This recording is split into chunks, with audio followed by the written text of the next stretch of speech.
The notification pinged at 3:17 a.m., cutting through the silence of my electronics shop like a razor through tissue paper. I'd been hunched over a busted television for the past 2 hours, trying to coax life back into its circuits while nursing my third cup of coffee that had gone stone cold hours ago. Find my phone alert. Marta's iPhone located at 1247 Lakeshore Drive. I stared at the screen, my hands freezing mid-reach for my screwdriver. Marta was supposed to be at the agency, pulling another all-nighter for the Henderson account. That's what she'd told me when she kissed my cheek goodbye. A perfunctory peck that felt more like a business transaction than affection.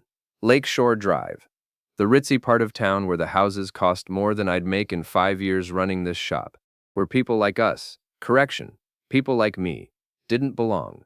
25 years of marriage, and I'd installed that app on both our phones after Marta lost hers at a conference last year. Just in case, I'd said. She'd rolled her eyes, called me paranoid. Now I was wondering if paranoid was just another word for prepared. I grabbed my jacket and keys, leaving the television gutted on my workbench. Some things could wait, others couldn't. The drive took 20 minutes through empty streets lined with shuttered storefronts and abandoned lots.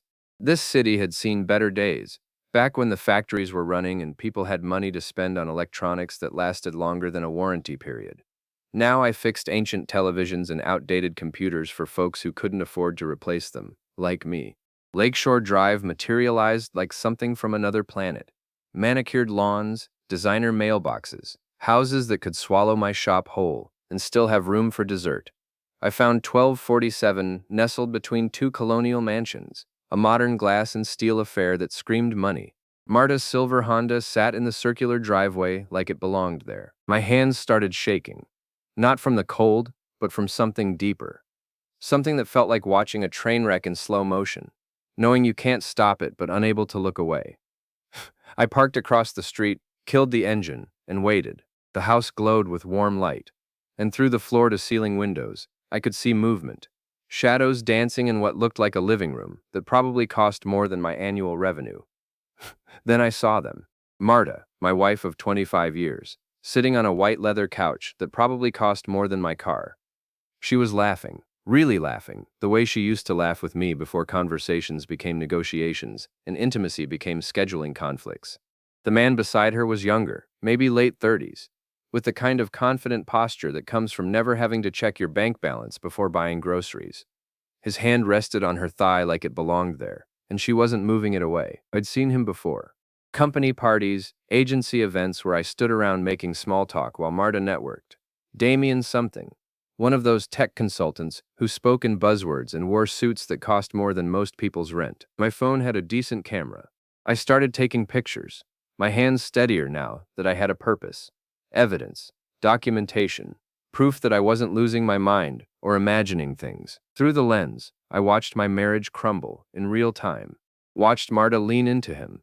Watched him pour champagne into glasses that caught the light like crystal promises.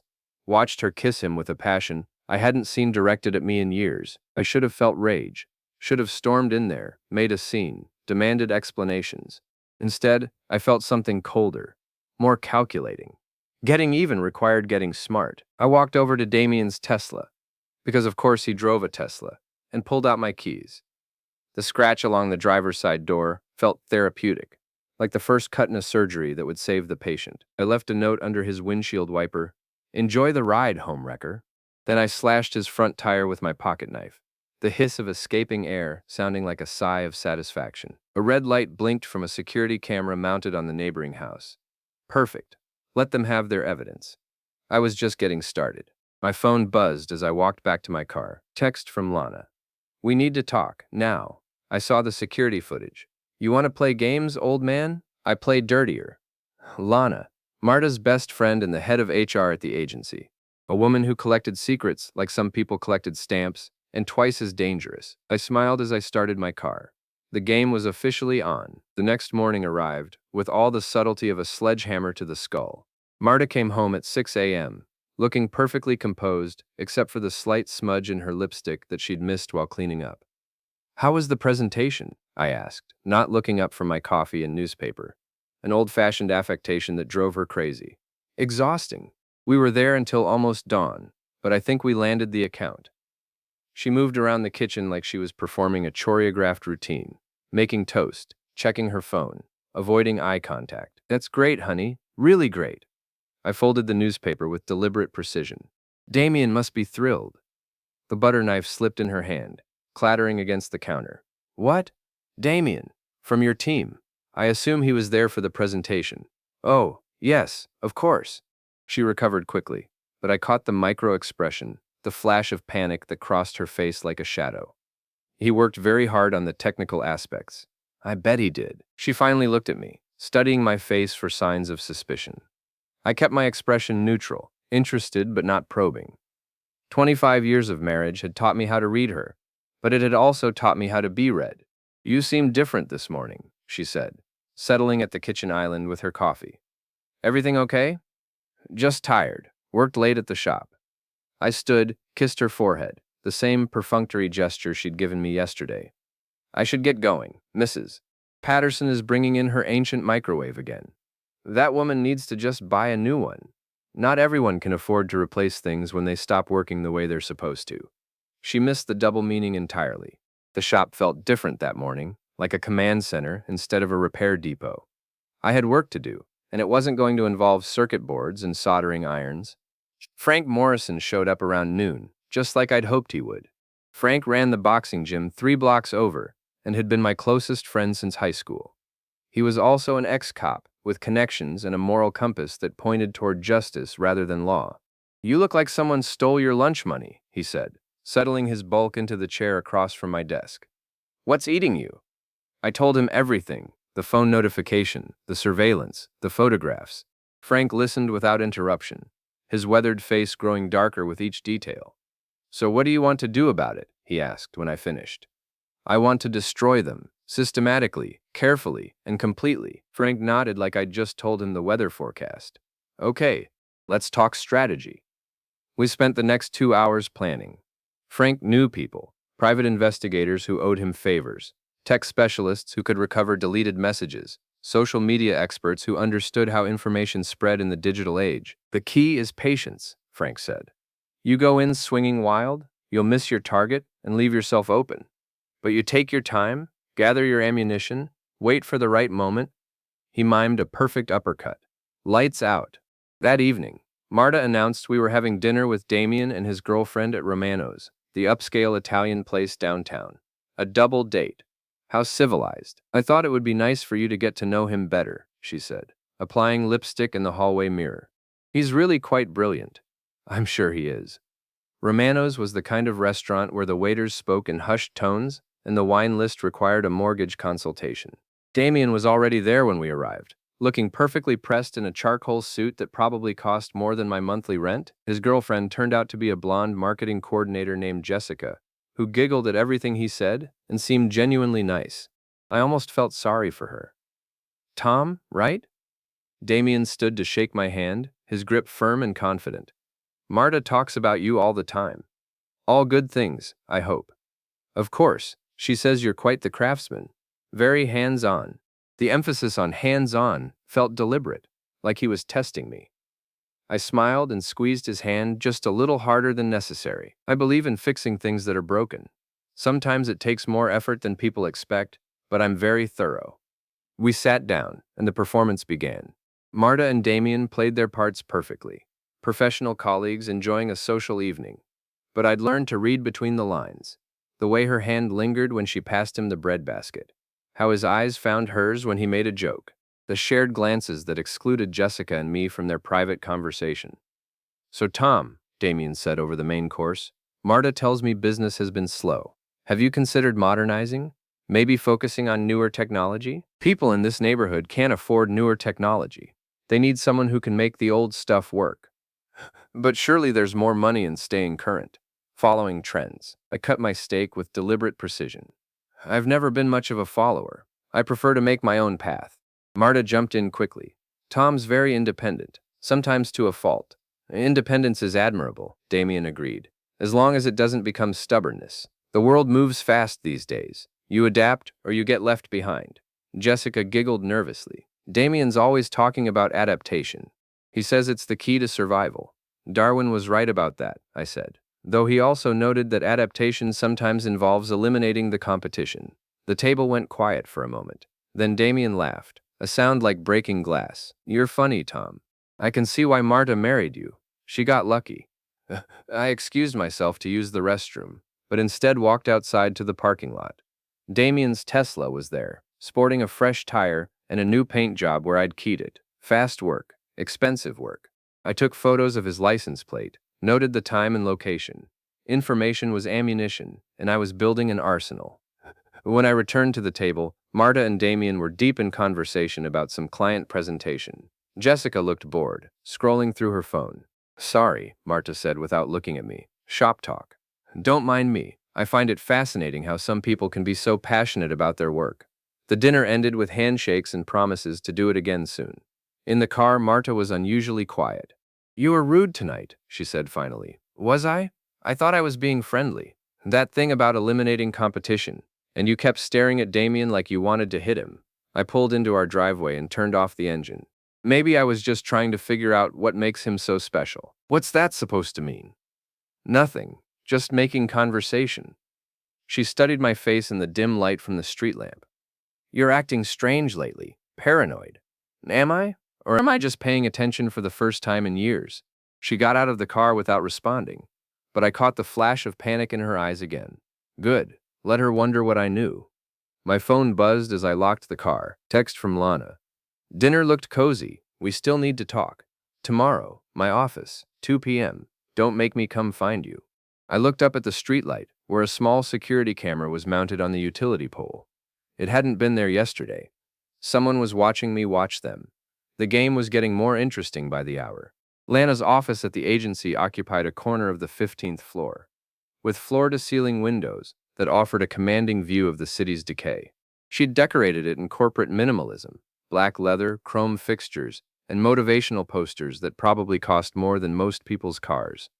She didn't look up when I knocked on her open door at exactly 2 p.m. "Sit," she said, finishing whatever she was typing with sharp, aggressive keystrokes.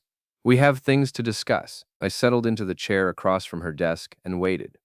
Lana had always reminded me of a predator. Sleek, patient, and absolutely ruthless when she sensed weakness.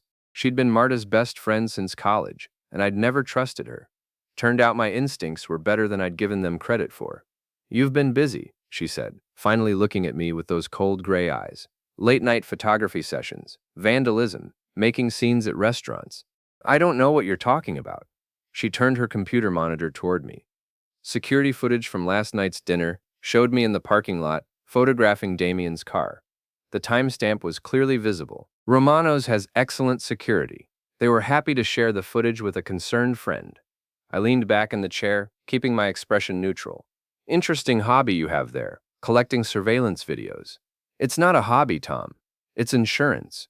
She opened a manila folder and spread photographs across her desk like a dealer laying out cards.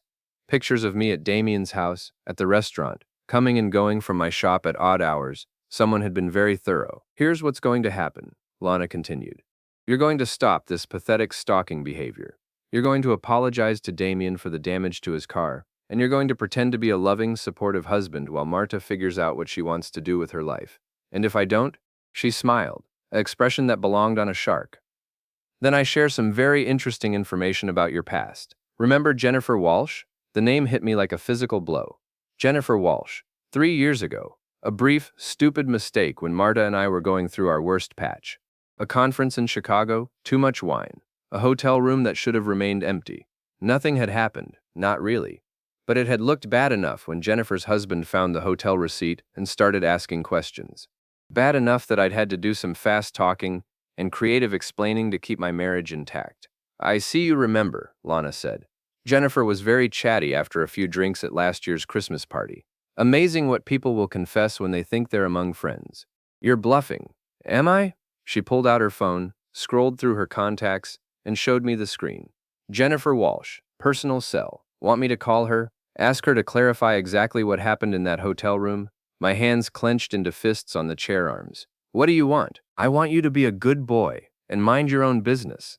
Marta deserves to be happy, and if that happiness doesn't include you, well, that's life." "Why?" The question came out harder than I'd intended.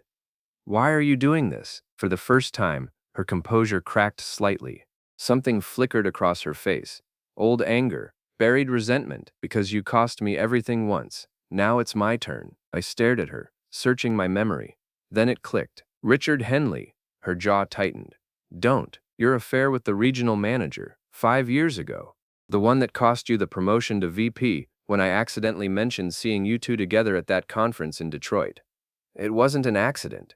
No, it wasn't. Because Richard was married to a friend of mine, and I thought his wife deserved to know. Lana's carefully constructed mask slipped completely. You destroyed my career, my marriage, my life. You destroyed those things yourself. I just refused to help you cover it up. She stood up abruptly, her chair rolling backward into the window. Get out. This isn't about Marta's happiness. This is about revenge. Get out. I stood slowly, taking my time. You know what the difference is between you and me, Lana? When I go after someone, I don't hide behind other people. I do it myself. I walked to the door, then turned back. Oh, and Lana? You might want to be more careful about those late-night phone calls with Damien. Sound really carries in these old buildings. Her face went white. What are you talking about? Ask Marta. I'm sure she'd be fascinated to know how much planning went into her spontaneous affair. I left her standing there, probably calculating how much damage I could do with that little revelation. The truth was, I'd been guessing about the phone calls, but her reaction told me I'd hit the target. The elevator ride down felt like a victory lap. I had a new piece of the puzzle, and it changed everything. This wasn't just about Marta cheating. This was about Lana orchestrating the whole thing as payback for what I'd done to her career. Frank was waiting in my shop when I got back, sitting behind my desk like he owned the place. How'd it go with the dragon lady? Better than expected. Turns out she's not as smart as she thinks she is. I told him about the confrontation, about the Jennifer Walsh threat, about my suspicion that Lana had been pulling strings from the beginning. Frank whistled low. So she set up your wife with this Damien character just to get back at you. That's my theory. And if I'm right, it means Marta might be as much a victim as I am. Might be. Or she might be a willing participant who's enjoying the ride. I thought about that. About the way Marta had looked at Damien, the passion in that kiss I'd witnessed. Even if Lana had orchestrated the introduction, Marta had made her own choices. Either way, I said, they all need to pay. Frank grinned. Now you're talking my language. What's the plan? We spent the rest of the afternoon strategizing. Frank's contacts in the private investigation business had already started digging into Damien's background. What they'd found was interesting. Damien Chen, not his real name, which turned out to be David Kowalski from Buffalo. 2 previous bankruptcies, a history of insurance fraud charges that never stuck, and a pattern of targeting older, successful women in professional settings. He's a professional, Frank said, sliding the report across my desk. This isn't his first rodeo. I studied the photographs and documentation. Different cities, different names, but the same pattern. Charm offensive, affair, financial manipulation, disappearance when things got complicated. So Marta's just another mark. Looks that way. Question is, does she know it? My phone rang before I could answer. Marta's name on the caller ID. Tom? Where are you? Amelia's here for dinner. Our daughter, 21 years old, home from college for the weekend. I'd forgotten completely. On my way, I drove home with a new weight on my chest. Bad enough that my marriage was imploding, but now I had to figure out how to protect my daughter from the fallout. Amelia was smart, but she was also young and idealistic. She believed in happy endings and second chances. She was about to get a harsh education in reality. Amelia was in the kitchen when I arrived, helping Marta prepare dinner. She looked up when I walked in, and her smile lit up the room.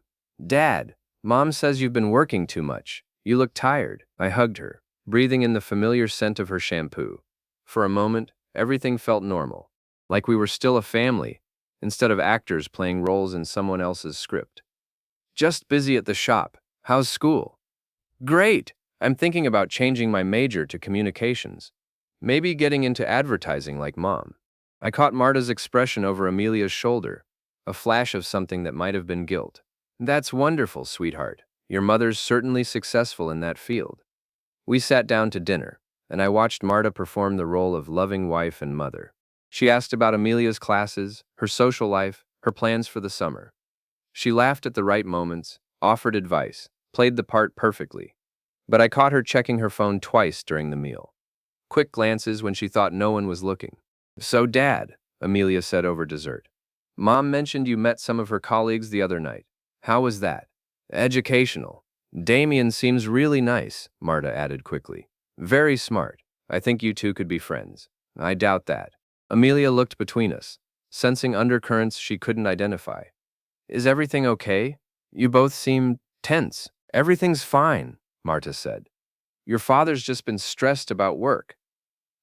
Actually," I said, setting down my coffee cup, "I've been thinking about making some changes. Big changes." Marta's eyes snapped to mine. "What kind of changes?" "Business changes. Life changes. Sometimes you have to tear everything down before you can build something better." That sounds scary," Amelia said. "Change usually is, but sometimes it's necessary." I excused myself early, claiming I had paperwork to catch up on. In my home office, I opened my laptop and started typing. If Lana wanted to play games with people's lives, she was about to learn that I'd been underestimated. My phone buzzed with a text from an unknown number. "Stop digging, or everyone gets hurt. This is your only warning." I smiled and typed back, "Too late. Game on." Then I deleted the message and got back to work. I had a war to plan. The next 2 weeks passed like a slow-motion avalanche. I watched my carefully orchestrated plan unfold while maintaining the facade of oblivious husband, and the results exceeded my wildest expectations. It started with Damien's background check mysteriously finding its way to Marta's boss, Patricia Hendricks, a woman who'd built her agency on reputation and trust. The report landed on her desk Monday morning, along with an anonymous note suggesting she might want to verify the credentials of her newest consultant. I knew this because Frank had a friend who cleaned the offices after hours.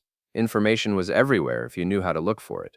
Tuesday, Damien was called into Patricia's office for what Marta described as routine paperwork review. He emerged 2 hours later looking like he'd been hit by a truck. Wednesday, I implemented phase 2. The beauty of social media is that people share everything, and once something goes viral, it develops a life of its own. The anonymous Instagram account I'd created, Corporate Secrets, posted a series of carefully edited photos showing Damien and Marta together at various locations over the past month. Nothing explicitly inappropriate, just two people who were spending an unusual amount of time together for colleagues. The captions were subtle. "When working late takes on a whole new meaning #office romance #unprofessional." Within 24 hours, the posts had been shared across multiple platforms. The advertising industry in our city was small and gossip-hungry. Everyone knew everyone, and secrets had a shelf life measured in hours. Thursday morning, Marta came downstairs looking haggard. "There are rumors at work," she said, not meeting my eyes, "about me and Damien." I looked up from my newspaper with practiced concern.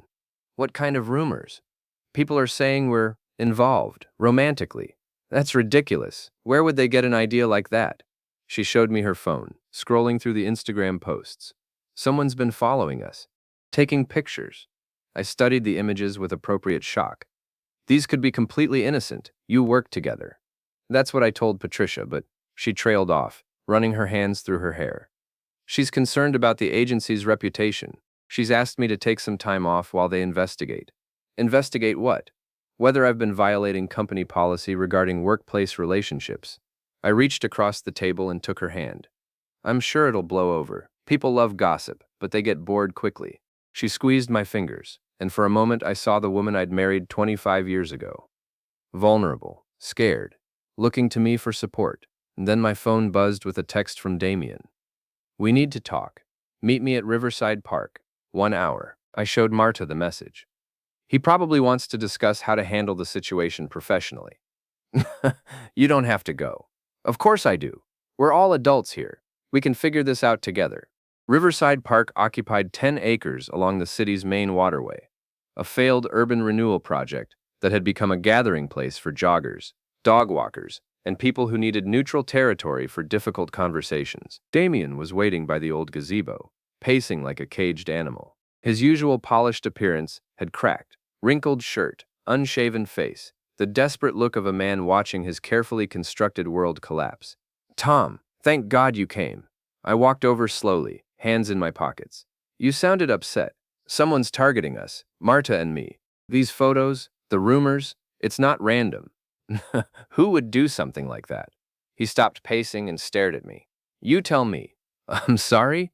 The security footage from my house, the damage to my car, now this social media campaign. His voice was rising. You think I'm stupid? I kept my expression neutral.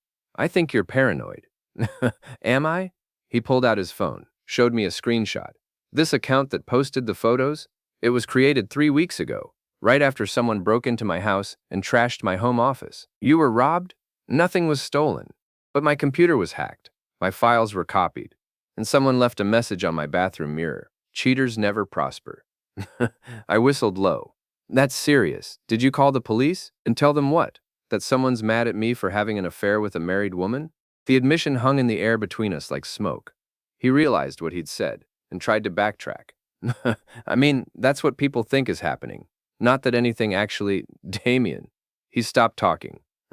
Are you having an affair with my wife? The question was simple, direct, and impossible to deflect. He opened his mouth, closed it, then sat heavily on the gazebo steps. It's complicated. No, it's really not. Yes or no? Yes. I nodded and sat down beside him. How long? 3 months, maybe 4. Who initiated it? He looked surprised by the question. Does it matter? It matters to me. She did, at first, but then, he rubbed his face with both hands. Look, I know how this looks. Older woman, younger man, midlife crisis affair. But it's not like that. What's it like? She's brilliant, funny, passionate about her work, in a way that's infectious. He glanced at me sideways. When's the last time you two talked about something other than bills or schedules? The question hit harder than I'd expected, because he was right. Marta and I had become roommates somewhere along the way, sharing space but not lives. So you decided to fix that for her. I didn't decide anything. It just happened. I stood up and walked to the gazebo railing, looking out over the brown water of the river. What's your real name? What? David Kowalski from Buffalo. 2 bankruptcies, multiple fraud investigations, a pattern of targeting successful older women. I turned to face him. What's your real name? His face had gone completely white. How did you? The same way I found out about the other women. Linda Peterson in Detroit. Sandra Martinez in Phoenix. Rebecca Thompson in Denver. I pulled out my phone, showed him the private investigator's report. Should I go on? He stood up abruptly, backing away from me. You don't understand. I understand perfectly.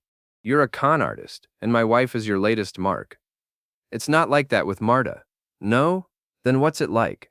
I love her. The words came out raw, desperate, and I realized he might actually believe them, which made him more dangerous, not less. Does she know who you really are?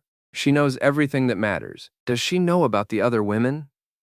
His silence was answer enough. Here's what's going to happen, I said, walking closer. You're going to disappear, tonight.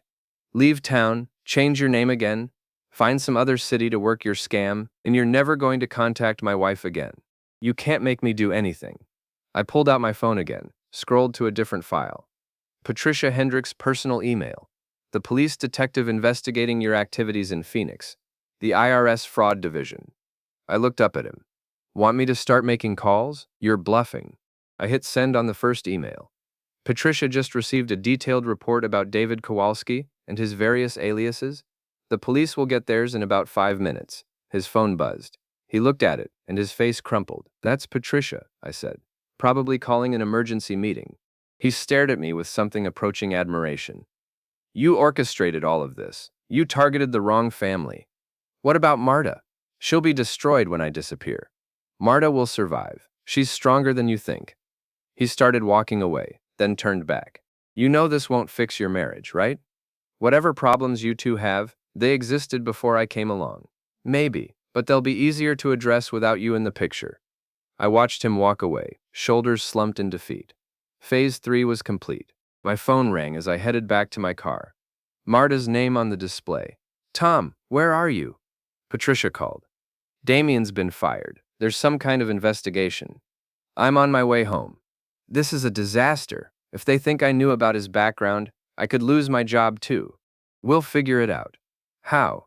How do we figure this out? I started my car and pulled out of the parking lot. One step at a time. But I already knew the next step. Lana had been pulling strings from the beginning, and it was time to cut them all at once. The final phase was about to begin. Helena's house sat in the suburban development, like a monument to middle-class ambition. Perfectly manicured lawn, imported stone facade, three-car garage housing vehicles that cost more than most people's annual salaries. I'd been there exactly once, for a barbecue 5 years ago, that felt more like a business networking event than a social gathering. Now I sat in my car across the street at 11 p.m., watching the windows glow with warm light while I finalized my preparations. Frank had provided the technical equipment, but this was something I needed to handle personally. My phone showed 17 missed calls from Marta. She'd been in full panic mode since Damien's disappearance 3 days ago. He'd vanished completely, cleared out his apartment, closed his bank accounts, left no forwarding address, like he'd never existed at all. Which, in a way, he hadn't. David Kowalski was just another identity in a long line of carefully constructed personas, and when one burned down, he simply moved on to the next. Marta didn't know that yet. She thought she'd lost the love of her life, instead of a professional manipulator who'd been playing her from day one. The truth was going to hurt, but it was also going to set her free. Lena's front door opened, and she stepped onto the porch in a silk robe, looking around nervously before walking to her mailbox. I'd been leaving gifts for the past week, copies of her old emails, photographs of her various indiscretions, reminders of exactly how much ammunition I'd collected over the years. Tonight's delivery was different. Tonight was